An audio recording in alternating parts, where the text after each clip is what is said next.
نحمدہ و نصلی و نسلم علی رسولہ الکریم اما بعد اعوذ باللہ من الشیطان الرجیم۔ ناظرین کرام، گزشتہ ایپیسوڈ میں ہم نے آپ کے سامنے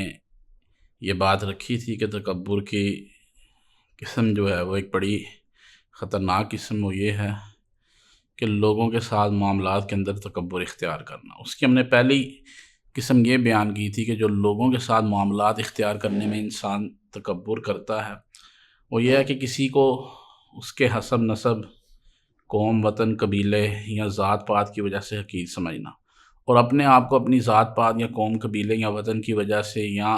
علاقے کی وجہ سے یا زبان کی وجہ سے اپنے آپ کو برتر سمجھنا، اپنے آپ کو بہتر سمجھنا۔ تو یہ تکبر کی ایک پہلی صورت ہے۔ دوسری صورت جو تکبر کی بڑی خطرناک قسم کی صورت ہے وہ یہ کہ انسان کو اگر اللہ نے مال دیا ہے، تونگری عطا کی ہے، غنا عطا کیا ہے، تو اپنے اس بھائی کو کہ جس کو اللہ تبارک و تعالیٰ نے فقر کی آزمائش سے دوچار کیا ہے، اللہ تبارک و تعالیٰ نے اس کو رزق کے اندر وہ فراوانی عطا نہیں کی جو اس کو دی ہے، تو انسان اپنے دوسرے بھائی کو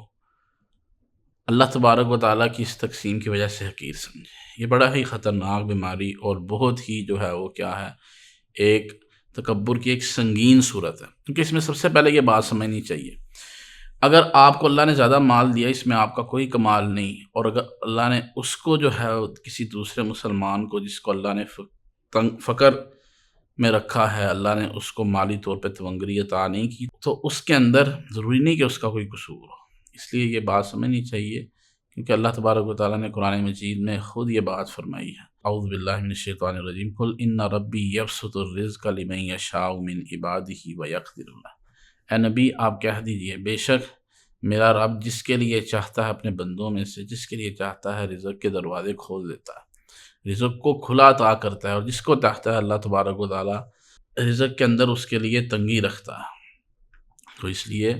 یہ اللہ تبارک و تعالیٰ کی تقسیم ہے اور اللہ تبارک و تعالیٰ کی دین ہے۔ اور اسی طرح اللہ تبارک و تعالیٰ نے قرآن مجید میں دوسرے مقام پہ فرمایا وَلَوْ بَسَطَ اللَّهُ الرِّزْقَ لِعِبَادِهِ لَبَغَوْا فِي الْأَرْضِ۔ اگر اللہ تبارک و تعالیٰ زمین کے اندر لوگوں کو کھلا رزق عطا کرتا، ہر انسان کو کھلا رزق عطا کرتا، تو وہ زمین کے اندر سرکشی کا راستہ اختیار کرتے۔ اس میں اللہ تبارک و تعالیٰ کی بہت بڑی حکمت ہے کہ اللہ نے بعض لوگوں کو زیادہ دیا اور بعض لوگوں کو کم دیا، کیونکہ اگر سارے ہی ایک جیسے ہوتے تو نتیجہ یہ ہوتا کہ کوئی کسی کے ماتحت نہ ہوتا اور لوگوں کی دنیا کا نظام چل نہ پاتا۔ اللہ تبارک و تعالیٰ نے کسی کو مالی طور پہ نچلے درجے میں رکھا، کسی کو بلند درجے میں رکھا۔ نچلے لوگ بڑے لوگوں کے کام کرتے ہیں، اور ان کے ان دونوں اطراف سے جو ہے وہ باہمی تعاون سے دنیا کا نظام جو ہے وہ چل رہا ہے۔ اسی لیے اللہ تبارک و تعالیٰ نے اسی آیت مبارکہ کے اگلے حصے میں یہ بات فرمائی انہ بعبادہ لخبیر بصیر، کہ بے شک اللہ تبارک و تعالیٰ اپنے بندوں کو یقیناً خوب ان سے باخبر ہے اور ان کو دیکھنے والا ہے۔ اس حوالے سے یہ بات سمجھنی چاہیے کہ اللہ تبارک و تعالیٰ نے جس کو زیادہ رزق عطا کیا ہے اور جس کو کم عطا کیا، اس کے پیچھے اللہ تبارک و تعالیٰ کی کوئی نہ کوئی حکمت ہے۔ اور اگر اللہ تبارک و تعالیٰ نے کسی کو زیادہ رزق عطا کیا ہے تو یہ اس کی افضلیت کی دلیل نہیں، اور جس کو اللہ تبارک و تعالیٰ نے کم رزق عطا کیا ہے، کم مالی طور پہ اس کو تونگری نہیں عطا کی، اور وہ مالی طور کے اوپر جو ہے وہ تھوڑا کمزور ہے، تو یہ اس کی اللہ تبارک و تعالیٰ کی بارگاہ میں اندر اللہ کے اس سے ناراض ہونے یا اللہ کے اس کو ناپسند کرنے کی دلیل نہیں ہے۔ تو نبی صلی اللہ علیہ وآلہ وسلم نے فرمایا، جامع ترمذی کی روایت ہے، لو کانت الدنیا عند اللہ تعدل جناح بعوضۃ ما سقى کافرا منها شربۃ ماء، کہ اگر تو اللہ تبارک و تعالیٰ کے ہاں اس دنیا کی حیثیت، پوری دنیا کی حیثیت مچھر کے پر کے برابر بھی ہوتی، تو اللہ تبارک و تعالیٰ اس دنیا میں کسی کافر کو ایک گھونٹ بھی پانی نصیب نہ کرتا، کیونکہ اللہ تبارک و تعالیٰ کے ہاں اس دنیا کی کوئی حیثیت نہیں ہے، کوئی قدر و قیمت نہیں ہے۔ اس لیے اللہ تبارک و تعالیٰ اس دنیا کے اندر اپنے نافرمانوں، اپنے باغیوں، کفار اور جو سرکش قسم کے لوگ ہیں، اللہ تبارک و تعالیٰ ان کو بھی یہ دنیاوی نعمتیں عطا کر رہا ہے، کیونکہ اللہ کے ہاں ان نعمتوں کی کوئی قدر و قیمت نہیں ہے، ان دنیاوی نعمتوں کی۔ اگر اس پوری دنیا کی دنیاوی نعمتوں کی اللہ کے ہاں کوئی قدر و قیمت ہوتی تو اللہ تبارک و تعالیٰ زمین کے اوپر کسی ایک کافر کو ایک گھونٹ بھی پانی نصیب نہ کرتا۔ اسی طرح ایک اور روایت کے الفاظ ہیں، ان اللہ یؤتی الدنیا من یحب ومن لا یحب ولکن لا یؤتی الدین الا من یحب، کما قال،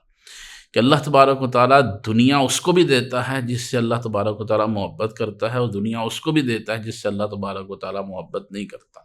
لیکن دین ایسی نعمت ہے جو اللہ تبارک و تعالیٰ صرف اسی کو دیتا ہے جس سے اللہ تبارک و تعالیٰ محبت کرتا ہے۔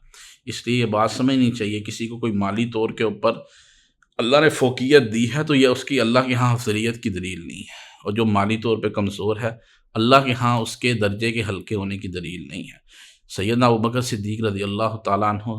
تمام صحابہ کرام رضوان اللہ علیہم اجمعین سے درجے میں اعلیٰ اور افضل، حالانکہ سیدنا عثمان رضی اللہ تعالیٰ عنہ مالی طور پہ ان سے کہیں زیادہ تونگر اور قوی تھے۔ سیدنا عبد الرحمن بن عوف رضی اللہ تعالیٰ عنہ مالی طور پہ سیدنا علی سے زیادہ تھے، بلکہ کہیں زیادہ تھے، لیکن درجہ فضیلت اور مقام وہ سیدنا علی رضی اللہ تعالیٰ عنہ کا ان سے زیادہ ہے۔ اس کا یہ مطلب بھی نہیں کہ جو غریب ہے وہ افضل ہے، اصل بات جو نقطہ ہے وہ سمجھنے والا ہے، نہ مال کا ہونا افضلیت کی دلیل ہے، نہ مال کا نہ ہونا یہ افضلیت کی دلیل ہے، نہ امیر ہونا افضلیت کی دلیل ہے، نہ غریب ہونا افضلیت کی دلیل ہے۔ امیر کے ذمے کیا ہے کہ اللہ نے اس کو مال دیا ہے تو وہ شکر ادا کرے، اور غریب کے ذمے کیا ہے، فقر والے کے ذمے کیا ہے، مسکین کے ذمے کیا ہے، اگر اللہ تبارک و تعالیٰ نے اس کی زندگی میں آزمائش رکھی ہے تو وہ اس کے اوپر صبر کرے۔ اب سوال اگلا پیدا ہوتا ہے، اگر امیر آدمی شکر کر رہا ہے، غریب آدمی صبر کر رہا ہے، ان دونوں میں سے افضل کون ہے؟ شیخ الاسلام ابن تیمیہ رحمہ اللہ سے یہ سوال پوچھا گیا کہ وہ امیر جو شکر کرتا ہے اور وہ غریب جو صبر کرتا ہے، ان دونوں میں سے افضل کون ہے؟ تو شیخ الاسلام ابن تیمیہ رحمہ اللہ نے جواب دیا کہ ان دونوں میں سے افضل کسی کو بھی اس کے نہ امیر ہونے اور شکر کرنے کی وجہ سے فضیلت دی جا سکتی ہے، اور نہ ہی کسی کو غریب ہو کے صبر کرنے کی وجہ سے فضیلت دی جا سکتی ہے۔ ان دونوں میں سے افضل وہ ہے جو اللہ کے ہاں زیادہ متقی ہے۔ اگر امیر آدمی زیادہ متقی ہے تو وہ افضل ہے، اگر غریب آدمی زیادہ متقی ہے تو وہ افضل ہے۔ اسلام میں افضلیت کی بنیاد صرف اور صرف کیا ہے؟ تقویٰ ہے۔ نہ کسی امیر کو غریب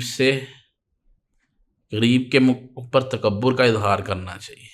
اور اس کو حقیر سمجھنا چاہیے، اور نہ ہی کسی غریب کو امیر سے محض اس کے پیسے کی بنیاد پہ یا اس کے مال کی وجہ سے حسد اور نفرت اور بغض کا اظہار کرنا چاہیے۔ دونوں کو، ایک کو اللہ کا شکر ادا کرنا چاہیے، اور دوسرے کو جو اللہ تبارک و تعالیٰ نے اس کی زندگی کے اندر، اس کے معاملات کے اندر اگر کوئی آزمائش ہے تو اس کو اس کے اوپر صبر کرنا چاہیے۔ اور یہ آخری بات کر کے اپنی بات کو وہ سمیٹنے کی طرف آتا ہوں۔ اللہ تبارک و تعالیٰ نے قرآن مجید کے اندر ایک بڑا ہی اہم واقعہ سورۃ الکہف کے اندر بیان کیا، جس میں اشارہ موجود ہے کہ اگر کوئی انسان وہ مالدار ہے اور مالدار ہونے کے ساتھ ساتھ وہ تکبر کرتا ہے تو اللہ تبارک و تعالیٰ کو بڑا ہی ناپسند ہے، اور اسے اس بات سے ڈرنا چاہیے کہ کہیں اس تکبر کی وجہ سے اللہ تبارک و تعالیٰ اس سے یہ دنیاوی نعمتیں واپس نہ لے لیں۔ دو آدمیوں کا اللہ تبارک و تعالیٰ نے ذکر کیا، ایک مومن تھا، ایک کافر تھا۔ کافر کو اللہ تبارک و تعالیٰ نے 2 بڑے انگوروں کے باغ دیے تھے، اور پھر اس کے ارد گرد کھجوروں کے درخت تھے، اور ان دونوں باغوں کے درمیان نہر بھی چلتی تھی، اور اللہ تبارک و تعالیٰ نے ان باغوں کی کیفیت بیان کرتے ہوئے فرمایا کلتا الجنتین آتت اکلہا، اللہ تبارک و تعالیٰ کے حکم سے وہ دونوں باغ اپنا پھل خوب لاتے تھے، لیکن ان باغوں کا جو مالک تھا وہ اللہ تبارک و تعالیٰ کی ان نعمتوں کی وجہ سے اللہ تبارک و تعالیٰ کا شکر ادا کرنے والا نہیں تھا، بلکہ وہ اللہ تبارک و تعالیٰ کی ناشکری کرنے والا تھا، اور اس نے اس مالی تونگری کی وجہ سے اپنے اس بھائی کو حقیر جانا جس کو اللہ تبارک و تعالیٰ نے یہ مال عطا نہیں کیا تھا، اور اس نے کیا کہا، انا اکثر منک مالا واعز نفرا، میں مال کے اعتبار سے بھی تجھ سے کثرت والا ہوں، یعنی میرے پاس تم سے زیادہ مال ہے، واعز نفرا، اور نفری کے اعتبار سے بھی تم سے زیادہ معزز ہوں، یعنی میرے پاس اولاد اور نوکر چاکر تمہاری نسبت زیادہ ہے۔ وَدَخَلَ جَنَّتَهُ وَهُوَ ظَالِمٌ لِنَفْسِهِ قَالَ مَا أَظُنُّ أَن تَبِيدَ هَٰذِهِ أَبَدًا، اپنے باغ میں داخل ہوتے ہوئے اس نے یہ بات کی کہ میرا نہیں خیال کہ کبھی یہ میرا باغ وہ یہ ختم بھی ہوگا، یہ ہمیشہ رہے گا، اور میں قیامت کو نہیں سمجھتا کبھی قیامت قائم بھی ہوگی، اور اگر اللہ قیامت قائم ہو بھی گئی، میں اللہ کی بارگاہ میں لوٹ بھی گیا، لاجدن خیرا منہا منقلبا، تو اس دنیا سے بہتر میں اپنے لوٹنے کی جگہ پاؤں گا۔ جب اس نے یہ متکبرانہ بولے تو جو اس کا ساتھی تھا، جو مسلمان تھا، اس نے اسے سمجھایا کہ یہ تمہارا رویہ جو ہے وہ یہ اللہ کو پسند نہیں ہے، لیکن اس نے اپنی اصلاح نہ کی،